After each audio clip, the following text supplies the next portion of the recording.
22절까지인데 22절까지만 보도록 하겠습니다.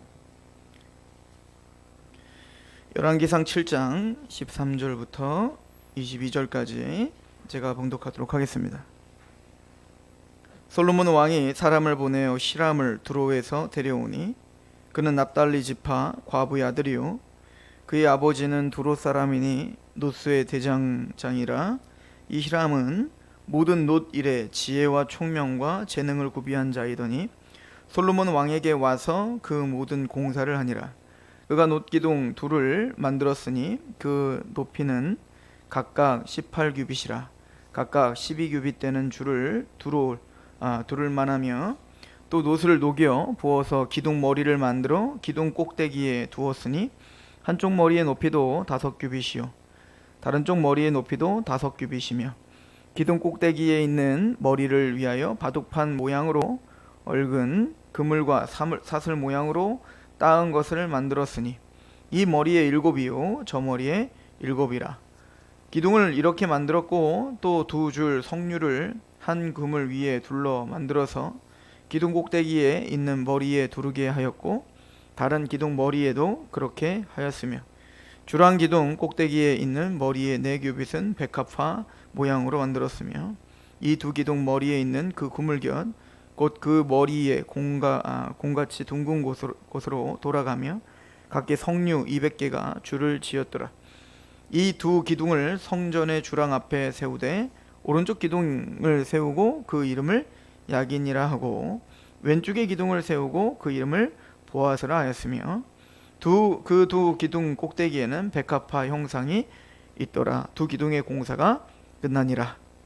아멘. 7년 반 동안 솔로몬은 성전 공사를 마무리했고요. 그리고 13년 동안 자신이 거처할 왕궁을 이제는 건설을 완공합니다. 그리고 난 다음에 성전에 들어갈 이제 기물들을 만들고 있는 모습을 보여주고 있죠. 역대하도 이렇게 기록이 되어 있거든요. 동일하게. 그러므로 이 기록대로 그대로 보면 성전이 세워지고 바로 성전 제사가 진행된 게 아니에요. 왜냐면 이 성전 기물이 만들어진 이후에나 봉헌식을 하고 있기 때문에 물론 이제 그 성전이 지어진 것과 궁전이 지어진 게 시간차가 있냐, 같이 시작했냐. 만약에 같이 시작했다면 성전 7년 그리고 이 궁전은 13년이니까 7년 반 13년이니까 한 6년 5개월 정도가 성전이 지어진 이후에 그냥 지어진 채로 있으면서 성전 기물이 다 만들어지고 봉헌식을 하고 거기 하나님 영광이 임하는 되는 거고. 근데 역대하에 보면 성전과 궁전을 짓는 게 20년 걸렸다고 해요. 그러니까 딱 7년 13년 20년 되잖아요. 그러니까 성전을 지은 다음에 궁전을 짓고 그리고 성전 기물 만들고 그리고 하나님의 영광이 거기에 임하고 법궤에 들어가고 영광이 임하고 그때부터 이제 제사가 드려졌다. 이러면 이제 성전 건축을 이미 다 해놓고 한참 후에나 이 성전 기물을 만들고 거기서 하나님의 영광이 임하고 법궤가 들어갔다고 하는 얘긴데 과연 왜 이렇게 텀이 있어야 되는가? 아쉽게도 성경은 그거에 대한 답을 주지는 않습니다. 그런데 우리가 지난 시간에 궁전을 짓는 것과 성전을 짓는 것에 대한 관계에 대한 우리가 말씀을 상고했는데 그거와 곁들여서 본다면 성전은 무엇이었죠? 하나님의 궁전이라고 했잖아요. 그러니까 하나님의 성전, 하나님의 왕국, 그 하늘나라에 있는 그 보호자가 우리에게 확연하게 보이도록 교보제로 만들어지는 게 뭐냐면 성전이에요. 그래서 그 성전에 법궤가 들어가므로 하나님의 임재와 하나님의 통치, 하나님의 언약에 이제 선포되는 게 바로 성전이란 말이죠. 그러니까 성전을 이 땅의 하나님의 궁전이라고 생각한다면 그 하나님의 궁전을 먼저 지어놓고 그리고 뭐가 지어져야 된다고 했어요? 바로 솔로몬의 왕궁이 지어져야 된다고 했어요. 그러니까 솔로몬의 통치는 독립된 통치가 아니라 그 성전과 밀접하게 연결된 통치여야 된다는 거예요. 이걸 이미 신명기는 뭐라고 했습니까? 왕에게 여러 가지 덕목 3가지가 있어요. 많은 아내를 두지 말아야 되고 말을 많이 두지 말아야 되고 세 번째가 뭐였냐면 바로 하나님의 율법책을 항상 등사본을 옆에 두고 하나님의 말씀을 옆에서 항상 주야로 묵상해야 돼요. 그 얘기는 뭐냐면 솔로몬이, 우리가 이미 솔로몬 왕 이야기를 통해서 본 것처럼 솔로몬이 지혜를 구했다라고 하는 게 뭐였다고요? 낮은 마음, 듣는 마음이었잖아요. 그러니까 선악과를 따먹은 반전이 일어났다고 얘기했어요. 즉 아담이 선악과를 따먹음으로 그 지혜가 내게 있다라고 하는 게 죄였단 말이에요. 선악의 판단 기준이 나예요, 나. 그리고 내가 왕이고 내가 하나님이고 한 것이 바로 원죄였고, 우리가 다 그렇게 하나님을 떠나 내가 왕인 것처럼 가인처럼 자기 왕국 짓고 사는 게 우리란 말이에요. 그것을 반전을 일으키는 그 사건이 뭐냐면 바로 다윗이 모든 대적들을 물리치고, 그리고는 하나님의 예루살렘을 회복한 다음에 거기에 성전을 짓고, 솔로몬이 제일 먼저 하나님이 성전 짓기 전에 제일 먼저 한 게 뭐였어요? 선악과를 심어놓은 겁니다. 무슨 얘기죠? 내 지혜가 아니라 듣는 마음이에요. 그러니까 하나님의 지혜로 내가 이 백성을 다스리게 하소서. 그러니까 우리는 이걸 볼 때 하나님이 아담에게 명령한 그 창세기의 말씀을 잘 곰곰이 생각하면서 보셔야 되는 거예요. 아담에게 너는 생육하고 번성하고 땅을 충만하고 정복하고 다스려, 네가 왕이야. 근데 그 왕은 독자적인 왕이 아니었고, 정복하고 다스리되 어디 앞에서? 선악과 앞에서 다스려야 되는 거예요. 그러니까 선과 악을 판단하는 기준이 하나님입니다를 인정하며 다스리는 것이 바로 그 선악과가 에덴 동산 중심에 꽂아져 있는 거란 말이에요. 그런 것처럼 지금 이 예루살렘, 이스라엘 백성들도, 이스라엘도 독자적인 나라, 저 세계 열강, 바벨론이랄지 이집트랄지 아수르랄지 그런 세계 열강처럼 왕이 만들어지되, 그 왕은 자기의 나라, 자기의 통치, 자기의 지혜, 자기의 부를 위한 통치라면 이스라엘은 거기서 구별된 거룩한 나라라고요. 이거를 이제 출애굽을 하면서 뭐라고 가르칩니까? 제사장 나라라고 한 거예요. 제사장 나라. 그러니까 이스라엘 백성들에게 제사장 나라라고 하는 것을 알려주고, 제사장이 뭔 줄 알아야 될 거 아니야. 그럼 우리가 제사장 나라라며, 우리나라가 제사장 나라라면 도대체 우리가 뭐 하는 거야? 말만 뻔지르르하게 제사장 나라라고 말하면 제사장 나라인 거예요? 아니잖아요. 그럼 제사장 나라로서 마땅히 구별되어야 되는데 구별되는 게 뭔지, 또 제사장이 해야 될 사명이 뭔지, 그런 걸 아무것도 모르잖아요. 그러니까 하나님은 모세를 통해서 이스라엘을 애굽에서 건져내시고 광야에서 훈련시키는 거예요. 제사장 나라가 뭔지 말이에요. 그래서 그러니까 얘네들한테 뭘 보여줘야 되면 그 나라에 제사장을 뽑게 하는 거야. 레위 지파여야지만 된다. 특별히 레위 지파 중에 아론의 후손이어야지 제사장이 될 수 있다. 그리고 제사장은 함부로 아무나 되는 게 아니란다. 그랬더니 고라와 다단이 어떻게 했습니까? 야, 우리도 레위 지파인데 우리도 제사장 될 수 있잖아. 그렇게 반역을 저지르는 하나님이 어떻게 하죠? 싹 다 죽이는 거예요. 그러니까 하나님이 택한 그 레위 지파, 아론의 후예들의 제사장 직분의 권위를 이야기해 주는 건 말이에요. 아니, 저 아론이 도대체 나보다 뭐가 그렇게 더 똑똑해서? 저놈이 도대체 뭐가 나보다 더 많이 가고? 그런 거 아무 상관없어요. 하나님이 선택했단 말이에요. 하나님이 그렇게 결정하신 거예요. 여러분들, 정결한 짐승, 부정한 짐승 하나님이 정하셨잖아요. 율법에, 광야에서. 도대체 소는 왜 거룩한 거고 왜 돼지는 부정한 거예요? 소고기가 더 기름이 안 빠져서 우리 몸에 더 안 좋은데, 그거는 우리의 판단 기준이 아니에요. 소는 더 몸에 좋고 돼지고기는 무슨 병균이 있어서 우리를 죽이는 게 아니란 말이에요. 하나님이 그렇게 정하셨다는 거예요. 그거 훈련하는 겁니다. 선악의 판단 기준이 누구냐? 너냐 나냐? 내가 부정하다면 부정한 거야. 이거를 말하는 게 뭐냐면 그런 율법들을 통해서 그걸 훈련시키는 거란 말이에요. 그리고 또 뭡니까? 장소를 하나 정해놓고 성막 칠하는 거예요. 그리고는 거기는 레위지파 사람들 아니면 못 들어가? 제사장 아니면 못 들어가? 게다가 대제사장이 아니면 어디를 못 들어가요? 지성소에 못 들어가. 그리고 하나님의 임재를 상징하는 언약궤를 만들어 놓고 그거 아무나 만지면 죽어. 그래서 그 언약궤는 밖에 나올 때도 다 싸야 돼요. 그 성막 보루다가 다 싸가지고요, 아무도 못 보게 해야 돼요. 누구만 보는 거예요? 대제사장만 보는 거예요. 그것도 대제사장이 함부로 옵니까? 1년에 딱 한 차례만 보는 거 아닙니까? 이게 바로 제사장이야. 이걸 통해서 사실은 이스라엘 백성들은요, 아, 그런 제사를 드리지를 떠나 우리가 누군지를 배워야 되는 거예요. 그러니까 우리를 제사장 나라라고 했는데 도대체 우리가 어떤 존재인지, 하나님이 거룩하게 구별된 존재야. 그리고 그 성소와 지성소를 만들어 놓고 그 장엄하신 지성소 앞에 모세도 못 들어가지 않습니까? 그 영광스러움 앞에 모세도 못 들어가는 거예요. 그걸 통해서 뭘 배워야 돼? 아, 하나님은 거룩하셔. 그래서 제사장 나라는 하나님이 거룩한 것처럼 우리도 세상과는 다른 거룩하게 구별된 자가 돼야 돼. 이게 제사장을 통해서 배워야 되는 거란 말이죠.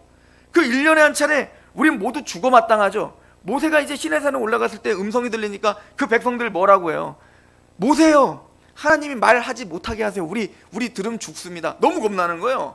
그러니까 모세가 뭐라 합니까? 모세 당신이 듣고 우리한테 전달해 주세요. 이걸 통해서 뭘 배워야 되는 거예요? 이스라엘은 하나님은 죄인된 우리가 직접 대면할 수 없다요. 반드시 중보자가 필요하다는 걸 배워야 되는 거예요. 맞아요. 우린 제사장 나라기 때문에 하나님의 보좌 앞에 나가 하나님께 예배하고 하나님의 임재 가운데 있어야 되는데, 문제는 우리 모두가 싹 다 죄인이라 하나님 앞에 직접 나갈 수가 없다. 그래서 우리는 중보자가 필요하다. 모세를 통해 하나님 메시지가 전달돼야 되는 거예요. 근데 모세가 평생 살 거 아니잖아요. 그래서 그 중보자의 역할을 대신할 자가 누구냐? 바로 제사장인 거예요. 제사장이 그런 죄인된 자를 하나님께 데리고 나아가 화목하게 하는 작업을 하는 게 뭐다? 제사장 나라다. 이걸 통해서 이스라엘이 배워야 되는 건 뭡니까?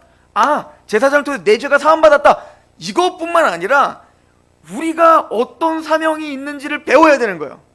이 죄인된 하나님을 섬기지 않는 이 우상숭배하는 이 땅에 우리나라를 제사장 나라로 삼으신 것은 우리만 구원받고 우리끼리 잔치하는 게 아니라 우리를 통하여 저들이 하나님과 화목하게 하는 도구가 되어야 되는 거구나. 이게 제사장 나라가 배워야 되는 거죠. 그러기 위해서는 뭐 해야 되는 거예요? 하나님의 복을 먼저 받고 하나님의 통치가 있어야 그것이 정복하고 다스릴 수 있는 거예요. 근데 문제는 이스라엘의 역사가 어땠어요? 하나님의 통치에 복종하고 그 통치를 기뻐하고 하나님을 사랑하는 마음으로 너무 즐거워서 세상에 나가 우리가 믿고 있는 하나님이 얼마나 놀라운 줄 알아? 이렇게 복의 근원으로서의 삶을 사는 게 아니라 아브라함에게 약속한 것처럼 그들은 가나안 땅이 더 좋아 보이는 거예요.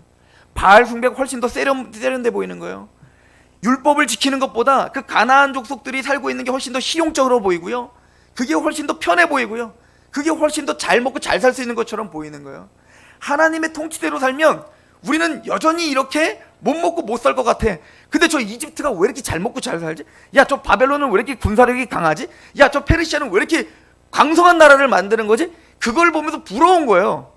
그러니까 그들을 변화시켜야 될 이 제사장 나라가 대로 그들의 통치를 받는 지경이 된 거죠. 꼭 그것처럼 이게 아담 이야기 되풀이하고 있는 거 아닙니까? 아담이 선악과에서 하나님이 정복하고 다스리라고 했으니까 하나님의 말씀의 기준으로 머리를 밟았어야죠. 누구를? 뱀을 말입니다. 그런데 대로 그 뱀의 말이 훨씬 더 매력적으로 보이는 거예요. 하나님이 말하는 것대로 하면 내 즐거움도 뺏어가는 것 같고, 하나님이 내가 먹음직하고 보암직하고 하나님처럼 지혜롭게 될까봐 하나님이 그거 겁나가지고 나 못 먹게 한다고 하나님을 오해하게 만들었어요. 누가? 사탄이, 죄가 말이에요. 그리고는 거기에 지배를 당하여 어떻게 했어요? 선악과를 따먹은 거예요. 아담은 정복하고 다스려야 될 사명을 잃어버리고 대로 정복을 당해버렸다고요. 누구한테? 뱀에게, 사탄에게, 죄에게 말입니다. 이게 우리의 인간의 근본적인 문제예요. 근데 이스라엘 백성들이 그거 깨달아요? 못 깨닫죠. 그래서 이스라엘의 그런 정복 정쟁이나 이런 걸 통해서 궁극적으로 우리 인간이 어떤 처지에 있는지를 배워야 돼요. 1차적으로 이스라엘은 내가 제사장 나라이며, 그래서 이 나라의 이야기가 우리가 하나님의 통치를 받아, 율법을 받아, 그 율법대로 우리가 통치를 받고 하나님을 즐거워함으로 많은 이방 민족들이 야, 저 나라는 뭔가 다르구나, 그래서 저 나라가 믿은 여호와가 참신이군요 라고 고백하게 만들어야 된단 말이야. 이 구약의 역사 속에 그랬던 적이 몇 번 있어요. 몇 번.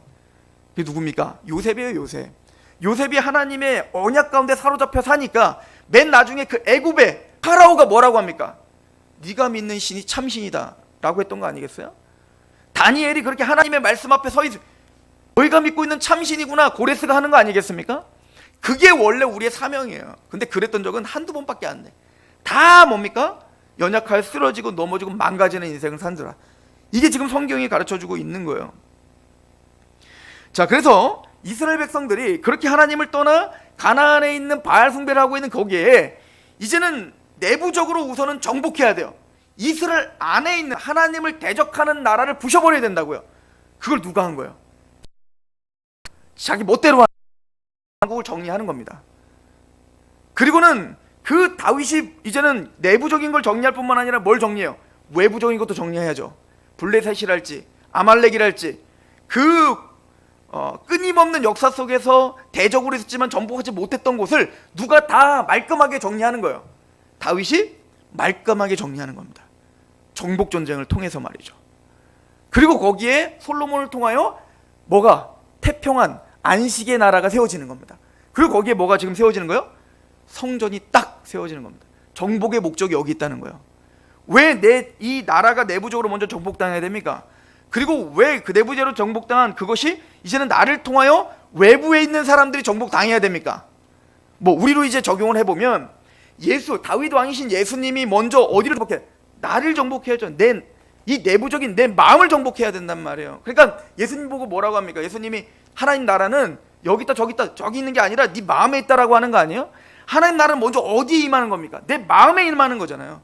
그래서 심령이 가난하게 만들어지는 겁니다. 하나님의 나라가 임한 사람의 첫 번째 특징은 심령이 가난해지고, 그리고 심령이 가난해지 하나님의 말씀 앞에 서며 그 말씀 앞에 서니까 끊임없이 애통함이 생기게 되고 거룩함과 그 청결함을 추구하는 자가 되는 거예요. 그리고 의를 줄이고 목마르게 되는 거고요. 그 의를 위해 핍박받는 자가 되는 거란 말이에요. 내 안에 그렇게 가난한 하나님을 인정하는 나라가 세워져요. 그리고는 그 나라는 단순히 내 안에서만 활동하는 게 아니라 반드시 우리의 표정과 우리의 삶을 통해 나타나고, 그리고는 그것이 뭐요? 빛처럼 비춰져. 이제는 너희가 등불이에 달아서 착한 행실을 보여 세상으로 하여금 하나님께 영광을 돌리게 하라. 너희는 택하신 족속의 왕같은 제사장이라. 하나님의 기이한 빛에 들어가게 하신 그 아름다운 덕을 선전하게 하려 하심이라. 즉 이제는 내부적인 내 안에 하나님으로 정복당했다면 이제 그 내부적인 그 하나님 나라가 우리를 또 확장해 나가는 거예요. 이게 하나님의 제사장 나라들이에요. 우리가 제사장이라는 얘기 아니에요? 그러기 위해 앞서 가장 먼저 세워져야 되는 건 우리의 왕궁이 아니라 하나님의 왕궁인 거예요. 그래서 솔로몬은 무엇보다 먼저 뭘 설치하는 거예요? 성전을 먼저 짓는 겁니다. 하나님의 좌소를 먼저 지어놓고, 그리고는 뭘 짓는 거예요? 솔로몬 왕궁, 즉 대리 통치를 이야기하는 겁니다. 그리고 오늘 히람을 통해서 지금 그러니까 완전히 끝난 게 아니에요. 솔로몬 왕궁이 자기 왕궁 졌다고 해서 끝난 게 아니라고요. 모든 역사는 언제 끝나는 거냐면 그 성전도 짓고 왕궁도 짓고, 그러니까 하나님의 통치, 그리고 그 대리 통치자인 우리의 통치권을 짓고, 그리고 거기에 뭐가 만들어져야 돼요? 이제는 거기에 성전에 들어갈 기물들을 만들어야 돼요. 그리고 마지막으로 하나님의 임재의 상징인 법궤가 들어가는 겁니다. 어디로? 지성소로 들어가는 거예요. 그리고 그 안에 하나님의 영광이 가득하는 거예요. 그리고 하나님께 봉헌식을 올리는 거죠. 이게 마침표예요. 그러니까 솔로몬이 왕궁을 만들었다가 그 왕궁의 시작이 아니라 성전이 지어지고 왕궁을 짓고, 그리고 거기 성전 기물들 만들어 마침내는 뭘로 종지부를 찍어야 되는 거예요. 하나님의 법궤가 그 성전에 입성하시면 그게 완성된 하나님의 나라가 되는 거죠. 그거를 보여준다고 전 믿습니다. 왜냐하면 히람이 제일 먼저 만든 게 뭐냐면 성전에 두 기둥을 만들었다는 거예요. 오늘 보면 야긴과 보아스거든요. 놋기둥 두 개를 만드는데 거기 보면 뭐 석류로 만들었고 백합화로 만들었고, 그 세부적인 거는 지금 알 필요 없어요. 성경이 그거를 사실은 세세하게 다 말하고 있지 않습니다. 그 코에 걸면 코걸이, 귀에 걸면 귀걸이요. 그리고 잊어버리세요. 성경이 말하고 있는 것만 보면 돼요. 그 두 야긴과 보아스가 있는데, 그 야긴이라고 하는 말은 하나님께서 세우셨다라는 뜻이고, 보아스라고 하는 것은 하나님은 힘이시다, 그는 능력이시다, 이런 뜻이거든요. 그 무슨 얘기일까요? 성전 기둥, 성전을 들어갈 때 제일 앞에 뭐 기둥이 딱 있는 거예요. 근데 거기는 분명한 메시지가 있어요. 하나님이 세우셨다, 그리고 하나님이 힘이시고 하나님이 능력이다. 뭔 얘기하는 걸까요? 지금 성전을 세우고 그 통치를 받고 있는 그 하나님의 지혜로 통치하는 이스라엘을 향해서 뭘 먼저 선포하는 겁니까? 이것은 하나님의 주권 가운데 세워진 나라다, 이거를 설명하는 겁니다. 하나님의 주권 가운데 하나님이 세우신 나라야, 하나님이 기름 부으신 나라야, 이거를 강조하는 겁니다. 두 번째는 그래서 그 나라가 이제는 제사장 나라로서 하나님의 일을 할 건데, 하나님의 나라를 확장하는 일을 할 텐데, 그것은 너의 힘으로 하는 게 아니라 그가 힘이시다 라고 하는 걸 보여주는 거예요.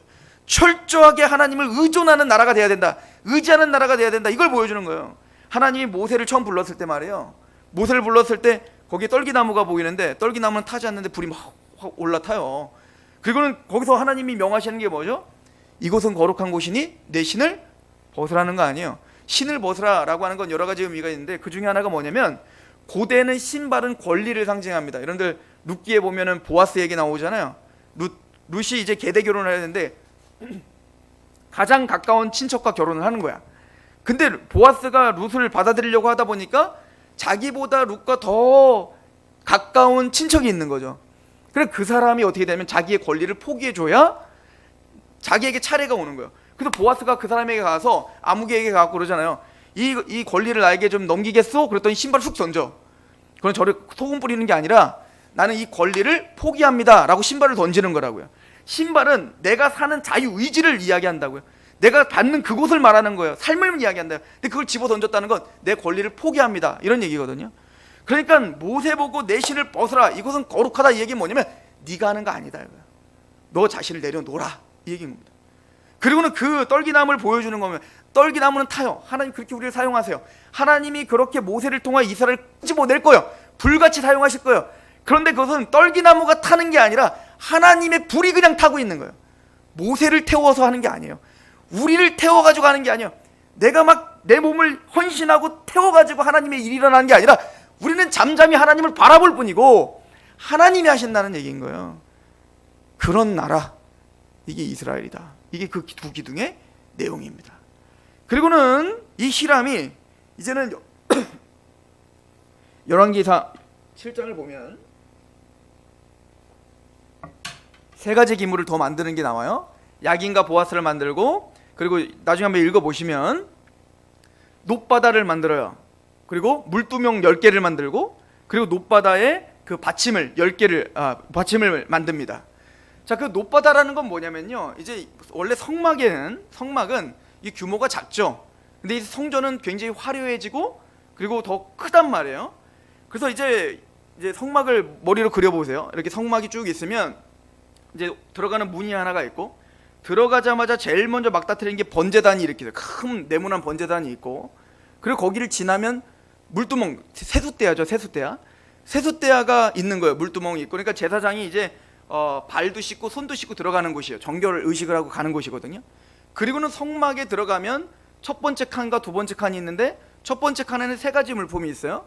딱 들어가서 이 오른쪽에는 뭐가 있냐면 떡상이 있어요. 12개의 떡이 진열되어 있는. 그리고 반대편에는 바로 7 금촛대가, 등잔대가 있고요. 그리고 정면에는 뭐가 있냐면 향단이 있고 거기에 향로가 들고 있어요. 이 향로는 나중에 대제사장이 대속죄일 날 딱 한번 그거 딱 들고 어디를 들어가는 거냐면 지성소까지 들어가는 거예요. 그러면 지성소와 성소를 나누는 휘장이 있고, 그 휘장을 넘어서 가면 거기에 법궤가 있는 거예요. 굉장히 단순한 이런 구조였죠. 근데 이제 성전을 지을 땐 그렇게 단순하지가 않죠. 뭐 굉장히 거기 다락방도 짓고 막 그렇게 하지 않습니까? 근데 이제 이 성전은 규모가 커졌기 때문에 딱 성전에 들어가자마자 제일 먼저 이만한 엄청난 큰 이거는 세숫대회라고 말할 수 없는 어마어마하게 큰 물두멍을 굉장히 크게 만든 거예요. 그걸 뭐라고 하냐면 이제 놋바다라고 불렀는데, 왜냐면 이게 얌이라는 단어예요. 바다라는 뜻이 얌인데, 이게 얌이라고 하는 이유가 뭐냐면, 얌이라고 하는 단어는 그냥 그 이스라엘의 히브리어에는요, 물을 표현하는 게 두 가지밖에 없어요. 하나는 얌, 그리고 하나는 강이라는 뜻이에요. 그게 뭐냐면, 얌은 뭐냐면 바다고, 그리고 하나는 강이에요. 그러니까 여러분들 요단 강이 맞아요? 그 갈릴리 호수가 맞아요? 갈릴리 강이 맞아요? 갈릴리 바다가 맞아요?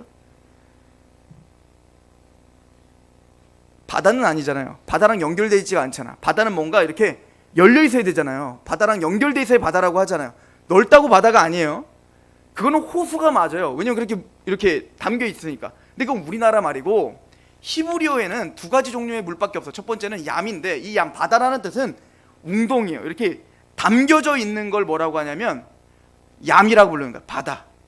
이게 크든 작든. 그럼 흘러가는 걸 뭐냐? 생수라고 하는 거고요. 그게 뭐냐? 이게 강이에요. 강. 요단 강할 때 그 강. 자, 그런 것처럼 지금 이 놋바다라고 부르는 게 뭐냐면, 지금 이렇게 웅덩이로 지금 이렇게 받쳐져 있잖아요. 그래서 이걸 얌이라고 부른 거야. 얌.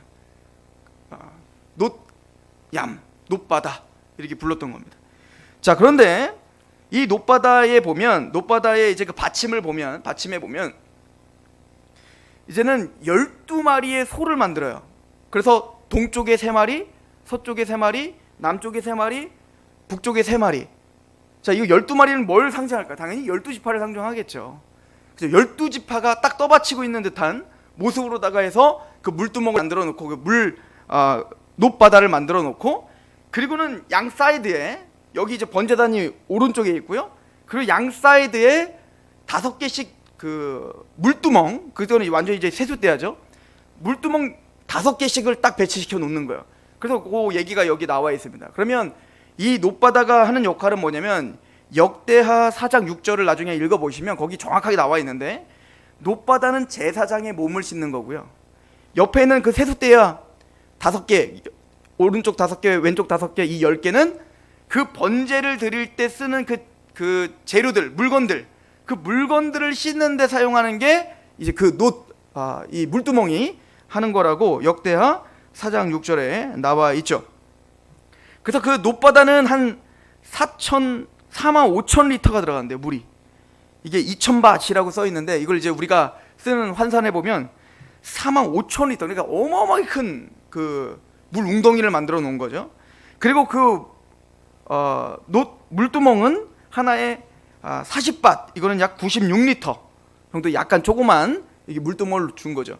그거를 만들어 놓고 이제 그 안쪽에, 오늘 어디까지 끝나냐면 그 안쪽에 들어가면 3가지 물품이 있다, 이렇게 이제 끝나는 거예요. 3가지 물품, 아까 말했듯이 12의 떡상과 그리고 등잔대와 그리고 향단이다 이거예요. 자, 그렇다면 이건 의미가 무엇인가? 자, 먼저는 우리가 하나님이 우리를 세우셨고, 그리고 하나님의 능력과 보호하심과 하나님의 이끄심이 우리를 주장하는 나라예요. 그죠? 그런데 그런 나라가 하나님의 보호자 앞에 나아가 뭐 해야 돼요? 말씀을 거기서 들어야 된다고요. 지성소에서 말씀이 나오는 거야. 거기에 율법책이 있고 언약책이 있잖아요. 거기 언약궤에, 거기서 하나님의 말씀을 들으러 나갈 때는 먼저는 아무나 나갈 수가 없는 거죠. 정결한 사람만 가야 돼요. 그래서 첫 번째는 이 물두멍, 즉 이 놋바다를 통해서 뭐요? 제사장은 몸을 씻어야 되는 겁니다. 내가 지금까지 살았던, 지금 땅을 밟고 있었던 거기는 이제 그 바닥이 없기 때문에 맨발로 들어가는 거거든요.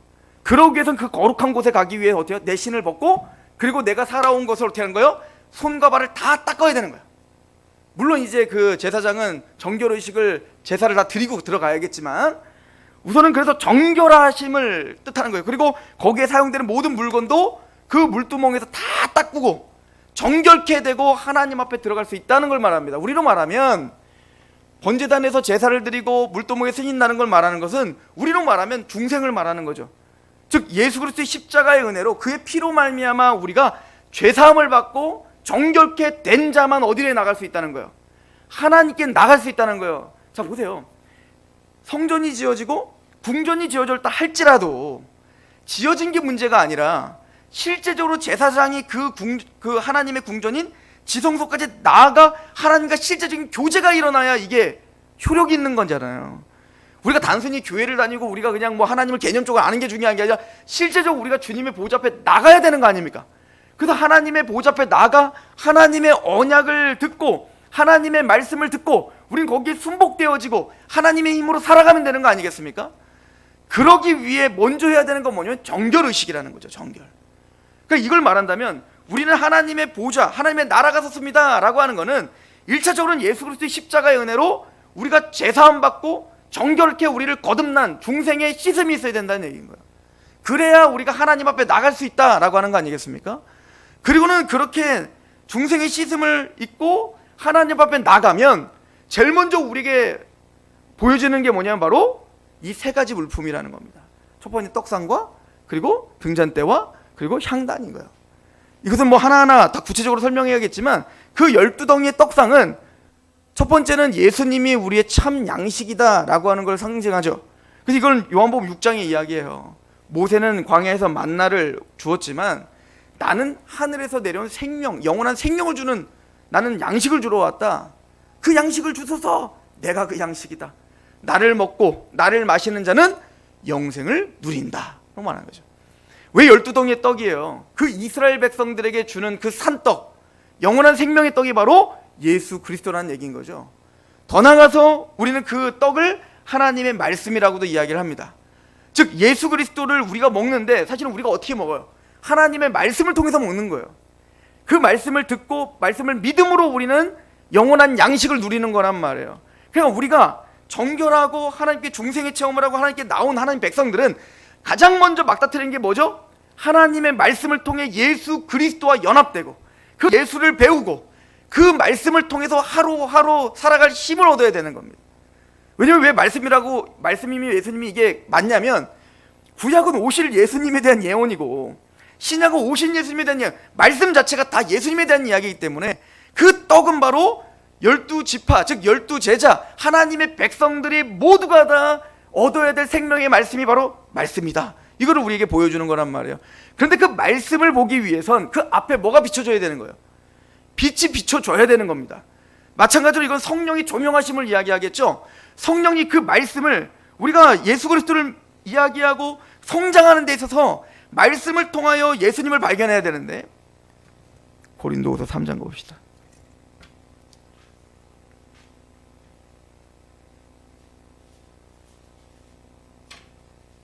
지금 구약 성경을 이야기하고 있는 거예요. 고린도후서 3장은 12절. 우리가 이 같은 소망이 있으므로 담대히 말하노니 우리는 모세가 이스라엘 자손에게 장차 없어질 것을 결국 주목하지 못하게 하려고 수건을 그 얼굴에 쓴 것 같이 아니하노라. 그러나 그들의 마음이 완고하여 오늘까지 구약을 읽을 때 그 수건이 벗겨지지 아니하고 있으니 그 수건은 그리스도 안에서 없어질 것이라. 그러니까 구약 성경을 읽을 때 수건이 쓰여진 것처럼 보고 있어서 구약이 말하는 진리를 파악을 못했다는 거야. 근데 그게 언제 없어진다는 거예요? 그리스도 안에서 없어져요. 우리가 예수님께 돌아가면, 거듭나 하나님의 사람이 되면 그게 없어진다는 거예요. 그럼 어떻게 됩니까? 15절. 오늘까지 모세의 글을 읽을 때 수건이 그 마음을 덮었도다. 그러나 언제든지 주께로 돌아가면 그 수건이 벗겨지리라. 그러니까 주님께로 돌아가면, 우리로 말 구원받는 겁니다. 거듭나면 그 수건이 벗겨지는데요. 주의 영이 주는 영이시니 주의 영이 계신 곳에는 자유함이 있느니라. 18절 같이 읽어봅시다. 시작. 우리가 다 수건을 벗은 얼굴로 거울을 보는 것과 같이 주의 영광을 보매 그와 같은 형상으로 변화하여 영광에서 영광에 이르니 곧 주의 영으로 말미암음이라.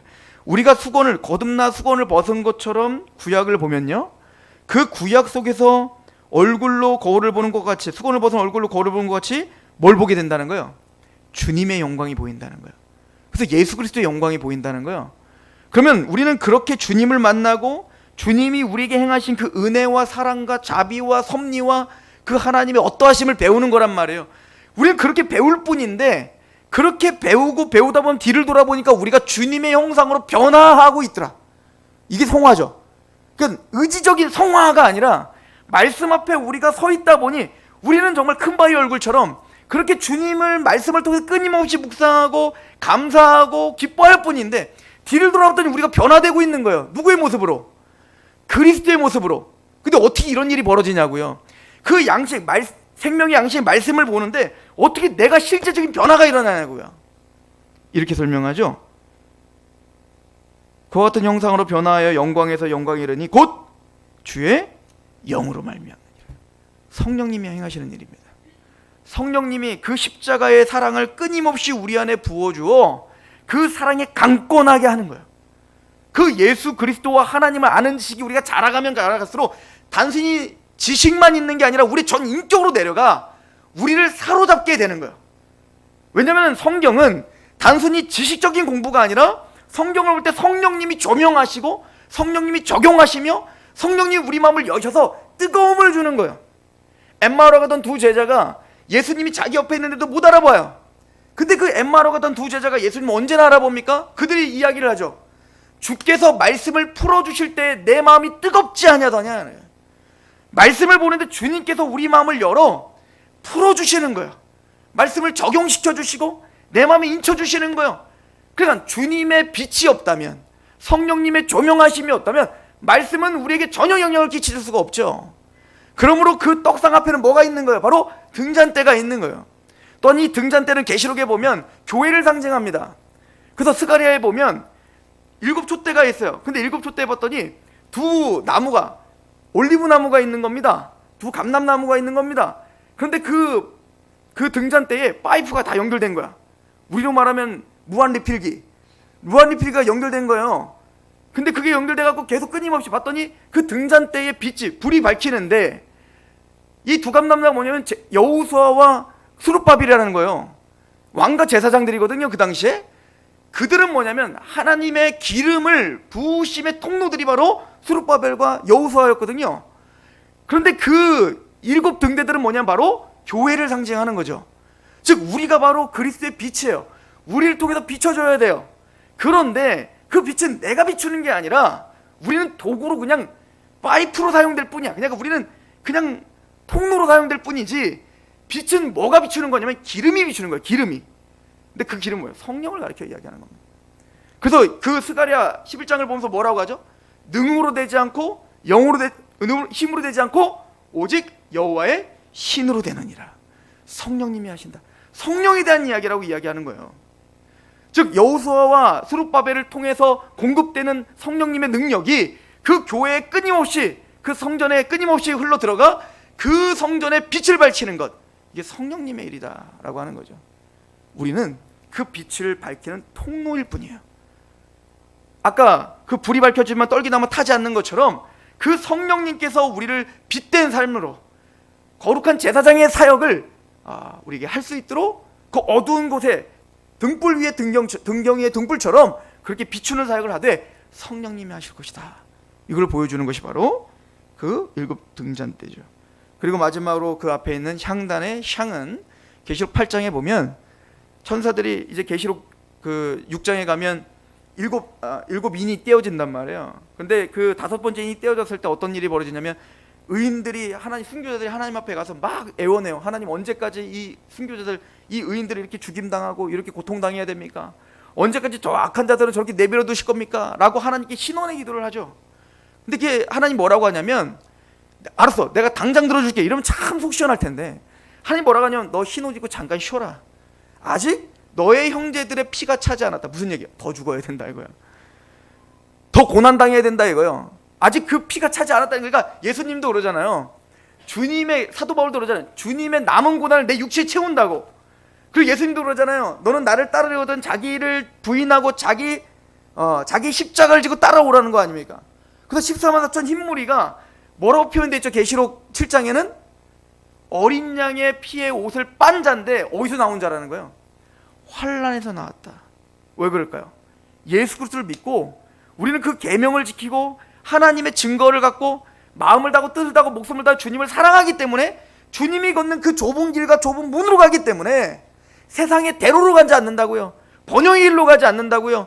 우리는 주님의 말씀의 길로 가기 때문에 그게 환란이죠. 세상에 보면 환란이에요. 고난이에요. 그러니까 제일 힘들죠. 그런데 그 기도가 땅에 떨어지지 않는 것을 8장에 보여주고 있는 거예요. 계시록 8장에 일곱 나팔이 시작되는데, 그때 일곱 나팔이 이제 심판이 시작되는 거거든요. 죄인들의 그 심판이 어디서부터 시작되는 겁니까? 하나님의 보호자에 천사들이 향을 들고 올라가는 거예요. 향을 들고 올라가는데 그걸 뭐라고 합니까? 성도의 기도더라 이렇게 말하죠. 즉 성도의 기도가 향과 함께 올라가서 하나님의 보호자 앞에 들어가고, 그게 나중에는요 그게 이제 진노의 대접으로 바뀌었고 싹 쏟아 붓는 게 되는 겁니다. 하나님은 우리의 기도를 듣고 있지 않는 것 같잖아요. 부재중인 것 같잖아요. 근데 하나님은 다 듣고 계시다. 그럼 마침내는 마땅히 너의 눈물을 닦아줄게. 이게 계시록이 하는 얘기인 거예요. 그래서 그 향은 바로 기도를 상징하거든요. 즉 구원받은 하나님 백성들은 말씀을 의지하고 성령님의 조명하심으로 하나님을 만나 하나님께 기도하는 자인 거예요. 하나님께 나아가는 자인 거예요. 근데 더 나아가 그 향은 누구를 상징할까요? 바로 예수님을 상징하죠. 뭘 상징할까요? 중보하시는 예수 그리스도의 사명을 상징하는 겁니다. 제사장의 중보하시는, 그래서 지금도 십자가에 죽으시고 부활하시고 하나님의 우편에서 지금도 우리를 위해서 그 피값을 가지고 우리를 위해서 간구하시느니라. 이게 바로 변호하다 이런 뜻이거든요. 변호하다. 지금도 하나님의 우편에서 쉬고 계시는 게 아니에요. 예수님은 안식할 때 언제냐면 재림하시고 하나님 나라가 온전히 그때는 모두가 안식할 거예요. 그때까지 성부 하나님도 성자 예수님도 일하고 계십니다. 특별히 성자 예수님은 하늘에서 하나님 우편에서 뭐 하고 계시는 거예요? 우리를 위해서 중보하고 계시는 거예요. 간구하고 계시는 거예요. 기도하고 계시는 거예요. 우리는 그 예수님이 우리의 생명의 떡이며 예수님이 우리의 생명의 빛이 되셔서 그 말씀을 의지하고 하나님께 나아갑니다. 그리고 그 예수님의 중보에 힘입어 우리는 그 휘장, 예수님이 십자가에 죽으셨을 때 휘장이 어떻게 되죠? 위에서 따로 찢어지죠. 예수님의 십자가 사건을 통해 성소와 지성소를 각 바로막고 있었던 예수님의 육체가 찢어질 때 그 휘장이 찢어지고 우리는 담대의 주의 보좌 앞에 은혜의 보좌로 나아가니라. 히브리서가 이야기하는 거죠. 이건 뭔 얘기하는 걸까요? 지금 솔로몬이 성전을 지었습니다. 그리고 그 하나님의 통치를 받은 제사장 나라가 되어 이제 내 나라가 아니라 하나님의 나라를 완성해야 될 왕의 통치, 청지기적 왕이 되어야 된다. 이 사명을 회복한 겁니다. 그럼 그러기 위해선 우린 자격이 되지 않는 거예요. 먼저 죄사함이 있어야 된다는 걸 말하는 거예요. 이 놋바다와 이 물두멍을 통해서 정결케 되지 않으면 하나님께 나아갈 수가 없다는 걸 말하는 겁니다. 실제적으로. 그래서 예수 그리스도로 말미암아 우리가 죄사함을 받고 그래서 하나님의 성소에 나아갈 때 우리는 하나님의 말씀으로 양육함을 받고 예수님의 십자가가 예수님이 우리의 생명의 양식이 되시며 성령님과 예수님의 빛을 비추어 그 말씀을 끊임없이 적용하여 매일매일 우리는 주야로 묵상하며 우리는 그렇게 하루하루를 살아가요.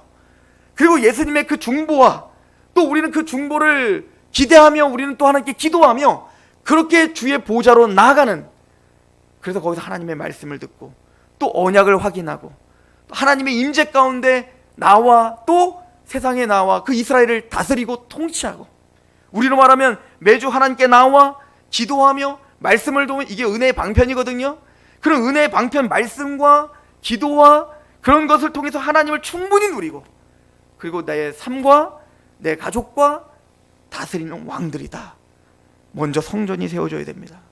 하나님의 왕궁이 우리 중심에 사로잡혀 있어야 돼요. 그리고 거기에 내 왕궁이 세워지는 거예요. 근데 그것은 내 왕궁이 아니라 하나님이 다스리시는 대리 통치자로서의 왕궁임을 인정하는 겁니다. 그리고 우리는 매일매일 주님을 의지하는 약인과 보아스, 즉 하나님이 나를 세우셨다는 믿음이 있어야 되는 거예요. 나를 왕같은 제사장으로 세우신 것은 바로 하나님이다. 너희가 나를 택한 게 아니요 내가 너희를 택하여 세웠다는 거예요. 너희가 먼저 날 사랑한 게 아니라 내가 너희를 먼저 사랑했다 이거예요.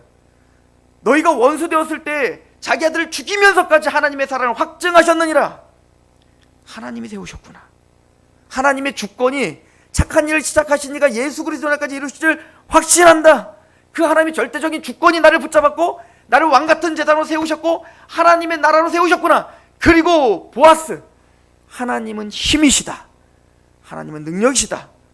하나님이 나를 보호하시며 하나님이 나를 이기게 하시며 하나님이 나를 하나님의 보좌까지 나가게 하시는 힘이시다.